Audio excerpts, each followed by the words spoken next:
네, 윤석열 대통령에 대한 2차 체포영장 집행 상황 실시간으로 전해드리고 있습니다. 제 옆에는 민관기 전 전국경찰직장협의회 위원장 함께하고 계시는데요.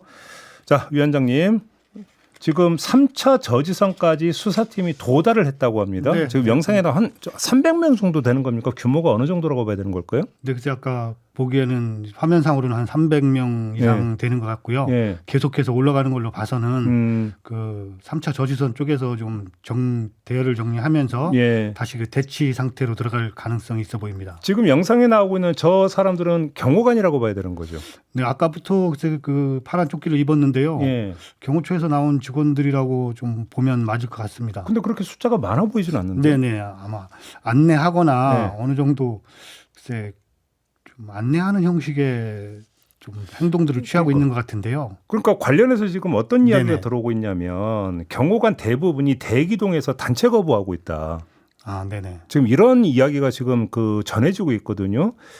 이렇게 된다면 오히려 3차 저지선에서의 저항도 그렇게 크지는 않을 수 있다라는 이야기로 연결이 되는데 사실은 경호처에 대해서 아주 정통한 분이 바로 윤건영 더불어민주당 의원입니다. 전화 네네. 연결해서 좀 이야기 좀 나눠보도록 하겠습니다. 의원님 나와 계시죠? 네, 구로울의 윤건영입니다. 네, 의원님 지금 경호처 안에서 어떤 일이 벌어지고 있는지 어떻게 파악하고 계세요?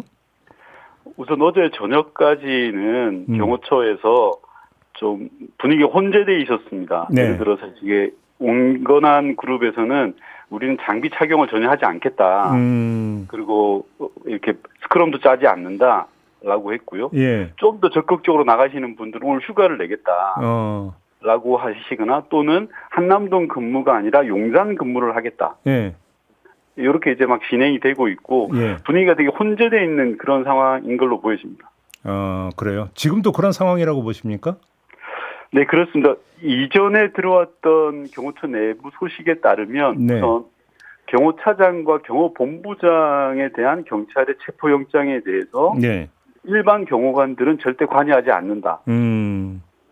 체포하는 거에 대해서 관여하지 않겠다라는 게 분위기가 팽배했다라는 거고요. 예. 지난번 1차 체포영장 진행 과정과는 좀 상당히 달라질 겁니다. 경호관 내부는. 그래요. 네. 그럼 뭐 1차 때와 같이 인간 방패를 형성하고 이런 일은 없을 거다라고 전망을 하시는 겁니까? 마지막 순간에 저는 가능성이 있다고 보는데요. 예. 지금 경호처의 분위기를 다잡고 있는 강경 그룹들, 예. 소위 말해서 경호차장, 경호본부장 이 그룹 수뇌부 말고 강경 그룹들이 최측근 경호를 하는 팀들입니다. 네. 소위 말해서 수행부 그리고 가족부 예. 이런 사람 분위기들이거든요. 그러니까 대다수 경호관들과 달리 이분들은 대통령 내외를 2년 반 동안 경호했던 팀들이잖아요. 그렇죠. 그러니까 좀 일반 경호관들하고 좀 다를 수가 있는 거죠. 그렇죠. 네, 그분들이 마지막에 좀 굉장히 좀 여러 가지로 저항을 할 수 있는 그런 상황은 여전히 남아 있다고 저는 봅니다. 그런데 그 수행부하고 가족부의 경호관들이 네. 밖에 나와서 경찰을 막을까요? 아니면 관저 안에서 윤석열 대통령의 김건희 여사를 보위를 할까? 어느 쪽이라고 봐야 되는 겁니까? 그러면? 제가 뭐 여러 차례 말씀드렸는데요. 네. 가족부장과 수행부장 그리고 총괄하고 있는 경호본부장이 대단히 강경 그룹입니다. 예. 그 사람들의 선택에 달려 있는 것 같습니다. 그러면 예를 들어서 실제로 예. 수행부 같은 경우에는 무기를 휴대하도록 돼 있거든요. 예. 그러니까 불상사가 생길 수도 있는 가능성은 저는 있는 겁니다. 그래서 대단히 조심스럽게 접근을 해야 된다라고 네. 봅니다. 그러면 지금 그 말씀에 따르면 설령 3차 저지선을 뚫는다 하더라도 관저 네. 안으로 진입해서 사실은 그 난제에 도달할 수 있다. 이런 이야기로도 연결이 되는 거 아닙니까? 그러면? 마지막 순간이 저는 제일 중요하다고 보고요. 지금 뭐 1차 체포영장 집행 과정에서 있었던 1차 저지선, 2차 저지선, 3차 저지선 이건 별 무의미하다고 봅니다. 오늘 같은 경우에는. 그래요. 네. 상황이 많이 바뀌었으니까. 그래서 그래요? 그게 중요한 게 아니라 마지막 순간에 윤석열 대통령을 체포하는 그 순간에 저희 지금 경호처의 강성 그룹들이 어떻게 나올 거냐. 그리고 대통령의 상황, 그 태도가 어떨 거냐가 중요하다고 봅니다. 지금 그 현장 상황이 들어오고 있는데 3차 저지선 앞에서 정진석 비서실장과 윤갑근 변호사의 모습이 보인다고 하거든요. 네네. 정진석 비서실장의 등장을 어떻게 이해를 해야 되는 걸까요? 어제 아침에 뭐 별안간 뭐 이렇게 일종의 제안 같은 걸 했는데요. 너무 때를 놓친 것 같고요. 예. 그리고 정진석 실장 입장에서는 마지막이다라고 생각을 하고 지금 나와서 몸으로 예. 이제 그걸 보여주겠다라는 건데 예. 그래서는 안 되죠. 정진석 실장이 국회의원도 5번이나 하고 정치를 아시는 분인데 지금 정진석 실장이 있어야 될 곳은 경찰과 대적점에 있는 선이 아니라 예. 관저로 가서 윤석열 대통령 설득을 해야죠. 예. 이 지금 무슨 세계적인 망신입니까? 근데 그걸 잘 알 수 있는 정진석 비서실장이 그럼 왜 그런다고 생각하세요, 의원님은? 두 가지 중에 하나지 않겠습니까? 윤석열 씨가 설득이 안 됐거나 네. 아니면 정말 진심으로 이번 영장에 대해서 문제가 있어서 윤석열 씨를 보호하려고 하거나 두 가지 중에 하나인데요. 네. 지금 정진석 실장이 가야 될 곳은 예. 경찰이 앞이 아니라 예. 윤석열 대통령한테 가서 자기 발로 걸어 나가십시오. 그게 국민에 대한 마지막 예입니다. 라고 설득해야 된다고 봅니다. 그래요? 네. 알겠습니다. 그 혹시 지금 파악이 되셨는지 궁금한데 55 경비단하고 33 군사 경찰대 있지 않습니까? 네네. 이들이 지금 오늘 어떻게 움직이고 있는지 혹시 얘기 들으신 게 좀 있을까요? 어제 밤늦게까지 저희가 내란 혐의 국정조사를 했습니다. 예. 국방부 장관 대행인, 즉 국방부 차관이 나와서 저희에게 답변을 했는데요. 네. 오늘 군의 동원은 없을 거다. 자기 직을 걸고 이야기한다라고 네. 이야기를 했습니다. 그래서 네. 말씀하셨던 55 경비대 33 등은 오늘 동원되지 않을 걸로 보여지고요. 예. 그렇게 생각합니다. 동원이 안 될 거다 이렇게 보시는 네네. 거고요. 네. 그러면 예를 들어서 경호관 가운데에도 막아서는 안 된다라고 생각하는 경호관들은 그 현장에 안 나올 가능성이 높다고 또 이렇게 진단을 해야 되겠네요. 그러면 아마 그게 부장과 본부장의 성향에 따라 많이 달릴 겁니다. 네. 대다수 경호관들은 예. 이번 사태에 대해서 비애감이 있고 자괴감이 많은 상태입니다. 예. 내가 왜 이렇게 해야 되나라고 생각을 하고 선택에 있어서 대단히 소극적으로 나올 텐데요. 그 선택의 종류 중에 하나가 예를 들어서 나는 오늘 용산 집무실에서 근무를 할래요. 네. 라고 상급자에게 이야기를 했을 때 상급자가 그래 용산으로 가라 라고 하는 경우가 있을 겁니다. 제가 전해 듣기로는 네. 경비안전본부 같은 경우에는 상당수가 용산 근무를 희망하거나 휴가도 내기도 했답니다. 예, 그래요. 근데 이제 경비본부 산하에 있는 여러 부서에서는 다 지금 한남동 집결을 외쳐놓은 상태입니다. 지금 속보가 들어오기는 수사팀이 관저 출입문을 통과해서 내부 진입 중이라는 지금 속보가 들어오고 있거든요. 이렇다면 3차 네네. 저지선의 저항도 그렇게 세지는 않았다 이런 이야기로 연결이 되는 거 아닐까요? 저는 중간 과정은 지난 1차 때하고 전혀 다른 양상으로 나타날 거라고 보고요. 예. 조금 전에 말씀드렸던 것처럼 마지막 단계, 예. 관저 단계가 저는 가장 핵심이고 관저 안에서 예, 관저 정문 말 그대로 관저 그 건물 바로 앞 하고 그 내부 상황이 제일 중요하고 예. 조급하게 보지 않았으면 좋겠습니다. 이번에 경찰관 파견을 17일로 잡아놨거든요. 그렇죠. 예. 2박 3일 잡아놨기 때문에 예. 조급하게 마지막 순간에 하다가 불상사가 일어날 수도 있습니다. 그래서 현장에 나가 있는 경찰과 공수처 지도부가 판단할 수 있도록 여지를 줘야 되고 주는 게 저는 맞다고 생각합니다. 의원님이 보시기에 지금 윤석열 대통령은 관저 안에 머물고 있을 거라고 전망을 하십니까? 머물고 있어야죠. 혹여나 지금 속보에 나오는 것처럼 핸드폰을 꺼놨다라는 이런 속보가 들리는데요. 예. 정말 관저 이외에 다른 곳으로 숨었다라고 하면 정말 대한민국 자체가 비루해지는 거 아니겠습니까? 예. 네. 예. 그런 일은 없어야죠. 네. 그래요. 근데 왜냐하면 그 전부터 정치권에서 이제 주변에 공간이 여러 개가 있지 않습니까? 맞습니다. 이걸 활용할 수도 있다라는 그러니까 우려적인 전망이 나왔기 때문에 지금 질문 드리는 거거든요. 맞습니다. 합참의장 공간도 있고요. 국방부 장관 공간도 있습니다. 네. 어제 제가 국회에서 질의도 하고 국방부 장관한테 따지기도 했는데 국방부 장관 공간은 지금 경호처 침실로 경호동 이제 경호처 요원들 숙소로 쓰고 있는 상황이고요. 예. 합참의장 공간도 마찬가지입니다. 경호처가 무시로 쓰고 있다고 합니다. 합참의장 공간도요? 예, 그 회의실 같은 곳. 네네네. 그래서 방금 뭐 우려하시는 것처럼 예. 윤석열 씨가 그런 쪽으로 이동할 수도 있다라는 가능성도 있겠죠. 하지만 예. 대한민국 대통령이 그렇게까지 해서 되겠습니까? 법 위에서 정말 법을 피하기 위해서 그리고 그걸 바라보는 국민들 마음은 어떻겠습니까? 네. 설마 그 정도까지일까 싶습니다. 알겠습니다. 지금까지 또 속보가 들어오고 있는데 정진석 비서실장과 윤갑근 변호사가 관저 내부로 들어갔다. 네네. 지금 이 속보가 들어오고 있거든요. 이 이야기는 지금 관저 현관 앞까지 지금 수사팀이 도달했다는 이야기로도 연결이 될 수 있는 거 아니겠습니까? 그렇다고 봅니다. 아마 뭐 저는 수사팀 체포조가 관저 현관까지 가는 데는 크게 뭐 정황이나 이런 건 많지 않을 걸로 보여지고요. 네. 근데 저는 좀 한 가지 말씀드리고 싶은 건 윤곽근 변호사가 네. 지금 왜 그게 있는 겁니까? 그러니까요. 저는 예. 그저께 경호처의 경호원들 한 70여 명을 모아놓고 네. 거짓으로 고무집행 방해를 해라라고 강요를 했거든요. 네네네. 저는 윤곽근 변호사의 행태가 지금 대한민국 법치를 무너뜨리는 거죠. 네. 정말 심각한 문제라고 생각을 합니다. 오늘 새벽 5시 40분에 네. 속보가 전해지기를 최상목 대행이 지시를 했다고 하는 겁니다. 물리적 충돌 금지, 불행한 사태 네. 발생 시에 입증 책임 물을 것이라는 요지라고 했는데 이건 어떻게 평가를 하십니까? 좀 비급한 발표라고 생각합니다. 네. 책임을 면하기 위해서 양쪽 모두에게 물리적 충돌을 하지 말아라 네. 라고 당부를 했다고 이제 본인은 생각하실 텐데요. 네. 지금은 법의 편에 서야 된다고 생각합니다. 국민 편에 서서 네.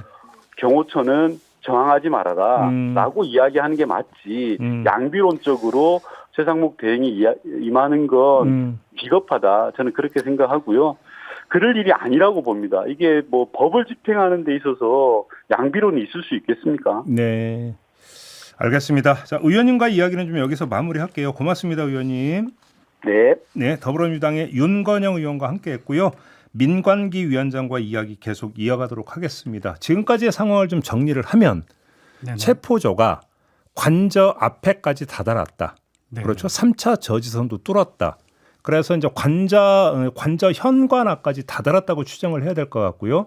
3차 저지선에 나와 있던 정진석 비서실장과 윤갑근 변호사는 관저 내부로 들어갔다. 네네. 지금 여기까지가 지금 진행된 상황이거든요. 거의 막바지에 왔다고 보십니까? 마지막 대치 상황 같은 생각이 듭니다. 그래요? 네네. 네. 근데 조금 전에 윤건영 의원은 바로 여기서부터가 진짜 중요하다. 네네. 서둘지 말았으면 좋겠다라는 취지의 그러니까 이야기를 하던데 어떻게 생각하십니까? 맞습니다. 저도 같은 생각입니다. 예. 일단은 안에 그 관저 내부에서 어느 정도 서로 그 의견들을 아마 조율을 할 것으로 보이고요. 네. 거기서도 만약에 안 된다고 하면 예. 우리 그 체포조 쪽에서는 계속해서 경고를 하고 그다음에 문을 열으라고 이야기를 하고 네. 그러면서 대치 상황을 조금 더 가져가는 것도 나쁘지 않다고 생각을 합니다. 그래요. 네. 지금 또 속보가 들어오고 있는데 3차 저지선 뒤에 차벽이 있는데 경호처 직원들이 이걸 뚫어줄 것이다라고 대통령실 관계자 발로 이런 소식이 이제 전해졌다고 하거든요. 네네. 이렇게 놓고 본다면 아무튼 대다수의 경호처 직원들은 지금 저항할 생각도 없고 저항하는 몸짓도 없다. 네. 오히려 협조적이다. 그럴 것 같습니다. 이렇게 봐야 되는 거고. 네네. 문제는 수행부와 가족부 밀착 쪽에. 경호를 하고 있는 네네네. 수행부와 가족부 소속의 경호관들의 대응. 네, 아마 관저 안에 있을 것으로 예상을 하는데요. 이들은 또 그러니까 화기도 갖고 있잖아요. 네네 맞습니다. 이게 문제잖아요. 사실. 네, 그 특별사법관 경찰관 32명인가요? 이렇게 네. 돼 있는데 아마 수행부하고 가족부 쪽이 그렇게 돼 있을 겁니다. 그렇죠. 네네. 어떻게 제압할 수 있습니까? 경찰 입장에서는. 일단은 설득하고 조금 더 설득하고 대화하고 바로 이제 집행 들어가지 말고. 네네네. 그렇죠. 네, 그렇게 해서 일단은 경호차장에 대한 체포영장부터 집행을 해야 된다는 논리를 좀 설득을 해야 될 것 같습니다. 그래요. 네네. 여기서 바로 집행 들어가면 안 된다. 그래서 뭐 상황은 현장에서 그 지휘부들이 판단하겠지만 네. 아무래도 그 안에서도 좀 조금 더 시간을 좀 주는 게 밖에서 대기하는 사람들도 물론 힘들겠지만 네네네. 안에서도 어느 정도 결정을 할 수 있는 시간을 주는 게 맞다고 생각을 합니다. 근데 지금까지 전해진 속보를 종합을 하면 김성훈 차장이나 이광호 본부장을 검거했다는 소식은 아직은 없습니다. 그러면 네네. 이 두 사람도 지금 여기에 있다고 봐야 되는 거 그렇죠. 아니겠습니까? 아무래도 수행부랑 가족부 쪽에 같이 있지 않나 이렇게 보여집니다. 그러면 지금 만약에 이 두 사람도 관저 안에서 지금 그러니까 대치 상황에 들어갔다고 한다면 사실은 검거는 어렵다고 봐야 되는 거 아닙니까? 당장은? 그렇죠. 그래서 시간을 좀 갖고 좀 설득하는 과정들이 좀 필요하지 않나 네. 이렇게 보여집니다. 그러니까요. 지금 정진석 비서실장과 윤곽근 변호사가 관저 내부로 들어갔다고 하니까 윤석열 대통령과 뭐 대화를 하겠죠. 네네. 그래서 이제 이 두 사람이 윤석열 대통령을 설득을 하느냐 마느냐 이것도 하나의 관건이 될 수 있겠네요. 이미 뭐 고립된 상태로 간다고 하면 예. 대치 상황보다는 약간 고립된 상황이지 않습니까? 네. 그렇다고 한다면 어느 정도의 결정은 내리지 않을까라고 좀 예상을 합니다. 아마 여기서 또 2차 추정이 가능한 건 이 두 사람이 관저 내부로 들어갔다는 이야기는 윤석열 대통령의 관저 내부에 머물고 있다라는 뜻을 함축하고 있다고 봐야 되는 거겠죠. 좀 그런 가정도 가능하다 해 보입니다. 그렇죠. 그렇지 않으면 굳이 이 두 사람이 관저 내부로 들어갈 이유는 없을 테니까. 네네. 그렇게 되면 결국은 그러면 이제 마지막 관문만 남아 있는 상태다. 지금 이렇게 봐야 되는 것 같고요. 네, 그런 거죠.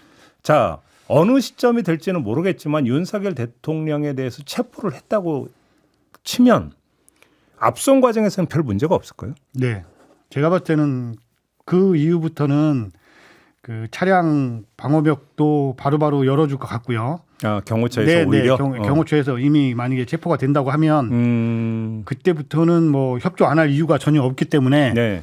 그 이후의 상황은 쉽게 전개될 거라고 보여집니다. 예. 그래요. 네. 아까 그 들어온 속보에 따르면 그 정문에 있던 버스를 치우고 있다는 속보도 있었었거든요. 아, 네, 네, 네. 그것도 결국은 만약에 이제 그 체포가 되면 압송하는 과정에서 어떤 네, 그 이제 네. 길을 열기 위한 사전 네, 맞습니다. 정비 작업 이렇게 보면 되는 네, 거겠죠. 네. 이미 그 백기투항했다고도 보여집니다. 아, 그 예를 들어서 거기서 저지선 1, 2, 3차 저지선에서는 네. 그렇기 때문에 지금 차량을 이동하고 협조를 하는 거죠. 그렇죠. 체포영장 집행에 대해서 협조를 하고 있는 상황이 아닌가. 그러니까 이 버스 치우는 게 경호처인지 경찰인지도 사실 알 수가 없는 거예요. 그렇죠. 네네. 경호처 직원들이 알아서 치워주고 있을 수도 있다. 글쎄요. 운전기사분들이 특별히 뭐 저 체포영장 집행에 반대할 이유는 없을 것 같은데요. 그러니까요. 네네. 네. 아무튼 결국은 이러면 이제 모든 시선은 딱 한 곳 관저로 뭔가 집중을 시키면 될 것 같다. 일단 정리는 좀 이렇게 되는 것 같습니다. 아무튼 지금까지의 상황을 좀 다시 한번 정리를 해드리면 1차, 2차, 3차 저지선을 뚫는 과정에서의 저항은 없었습니다. 네네. 크지는 않은 것 같습니다. 충돌도 없었고요. 네네. 경호처 직원들이 많이 대치하는 모습이 연출이 되지도 않았습니다. 이렇게 놓고 본다면 관저 안에 경호처 직원들이 많이 들어갈 수는 없는 거 아닙니까? 어차피 공간의 협소함 때문에 숫자적으로 한계가 있을 테니까. 그렇게 네. 놓고 본다면 경호처 직원의 상당수는 지금 저항할 의지가 없었다라고 일단 좀 정리를 하면 될 것 같고. 네. 근데 중요한 거는 정말로 충성파. 이들이 또 경호처 화기를 그러니까 소지하고 있는 이 충성파들이 지금 관저 내부에서 대치를 할 가능성이 있다. 여기까지가 이제 지금까지 진행된 상황 정리가 될 것 같습니다. 네네. 여기서 지금 민광기 위원장님의 말씀에 따르면 이거 급하게 집행하면 안 된다라는 거고요. 네네. 불상사가 발생할 수 있다. 네, 이미 그 고립돼 있고 더 이상 만약에 체포영장을 방해할 소지가 없다고 하면 네, 결국은 어떤 결정을 하든 해야 되는 상황 아닙니까? 그렇죠. 네. 근데 뭐 해야 되는 상황은 한 가지밖에 없지 않습니까? 그러면 예를 들어서 여기서부터는 공수처 검사가 또 이제 그 역할을 해야 되는 거 아니겠습니까? 그러면 경호처 공수처 검사가 그러니까를 마지막으로 집행하는 공수처 검사가 해야 되는 거잖아요. 그럴 가능성이 있습니다. 그렇죠. 네네. 그러면 공수처 검사가 나만 들어갈게 윤석열 대통령 얘기 좀 하자 해서 대화를 좀 시도도 할 수 있는 거 아닙니까? 과정에서. 지난번처럼 그렇게 대화를 시도할 가능성은 있는데요. 그렇죠. 어쨌든 대통령 측에서 그 결정을 하지 않는다면 예. 어떤 결정을 하지 않는다면 사실 들어간 대화도 지금은 무의미해 보입니다. 그렇죠. 네네. 아무튼 지금까지 상황을 보면은 정말로 걱정을 했던 물리적 충돌 가능성에 대해서 참으로 많은 국민들이 걱정을 했었는데 지금까지의 과정에서는 이 걱정은 이제 좀 덜어도 될 것 같다. 충돌은 없었다. 그리고 지금 정문 앞에 버스를 치우는 것뿐만 아니라 3차 저지선에 있던 버스도 치우고 있는 중이다라는 네네. 지금 협조하는 것 같습니다. 그렇죠. 경호처가 협조를 하고 있는 걸로 이렇게 봐야 될 것 같습니다. 다시 한번 강조를 하겠는데 관저 내부가 지금 중요하다. 이 얘기는 결국은 뭐겠습니까? 윤석열 대통령이 이제 결심을 해야 된다. 그렇죠. 이 얘기로 결국 귀착이 되는 거 아니겠습니까? 네네. 이것이? 그렇게 해야 또 검거 현장에 투입한 우리 경찰관들의 안전도 보장이 되고 그러니까요. 경호관들의 안전도 보장이 된다고 생각을 합니다. 그리고 관저 내부로 정말로 경찰이 체포조가 진입을 해야 되는 이런 상황이 연출이 된다면 경찰의 수적 우세를 가지고 뭔가 상황을 압도할 수도 없잖아요. 공간 협소함 때문에. 그렇죠. 이러면 진짜 여기서 무슨 일이 발생할지 모르는 거죠. 네네네. 지금부터는 그 상호간에 현명하게 판단을 해서 네. 무리하지 않는 선에서 예. 대화와 타협을 가지고 예. 조금씩 그 영장을 집행하는 게 맞지 않나 이렇게 보여집니다. 그러니까요. 예를 들어서 그러니까 저렇게 뭐 그러니까 도로나 이런 상황에서 저기 오픈된 공간에서는 수적 우세를 해서 뭐 포위를 한다든지 뭘 한다든지 이렇게 가능하지만 실내로 들어가면 얘기가 완전히 달라지는 거죠. 네네. 지금 이제 그 3차 저지선의 버스를 지금 이동하고 있는데요. 그렇죠. 네네. 음. 아마 저게 이동이 되면 예. 잘하면 그 호송차가 들어갈 수도 있지 않겠나라는. 지금 들어가는 차들은 뭐예요, 저거? 글쎄 잘 모르겠는데요. 일단 예, 지금 저 그 봉고차가 한 3대. 지금 3대 지금 들어가고 있습니다. 네네. 저게 지금 호송 차량이라고 봐야 될까요? 글쎄 뭐 예측할 수는 없지만 예. 어쨌든 외부에서 들어가는 건 맞는 것 같습니다. 그렇죠. 네네. 지금 그러니까 버스는 치워지고 있고 치워진 공간 사이로 지금 석 대의 차가 관저 내부로 들어가는 장면이 영상을 통해서 지금 전달이 되고 있는 이런 상황입니다. 그리고 지금 관저 앞에서는 관저 현관 앞에서 경찰과 경호관들이 마주보고 서 있다. 대치하고 있는 이런 상황이다. 네네. 그러니까 정확히 말하면 관저 대문이라고 합니다. 네. 그러니까 지난번에 5시간 정도 대치를 했다고 하니까요. 네. 지금 이제 뭐 한 30분 정도 지났으니까 조금 여유를 가지고 네. 좀 지켜보는 게 맞을 것 같아요. 여기서부터 이제 말 그대로 이제 지리한 대치가 계속될 가능성도 있다. 네네. 지금 또 대문이 열렸다라는 지금 속보가 또 들어오고 있습니다. 상황이 시시각각으로 지금 계속 지금 바뀌고 있는 상황인데. 대문 열려서 예. 차가 들어가는 것 같습니다. 그렇네요. 아까 네네. 저기 진입했다라고 하는 차량 석 대. 네. 저 호송 차량 같은데요.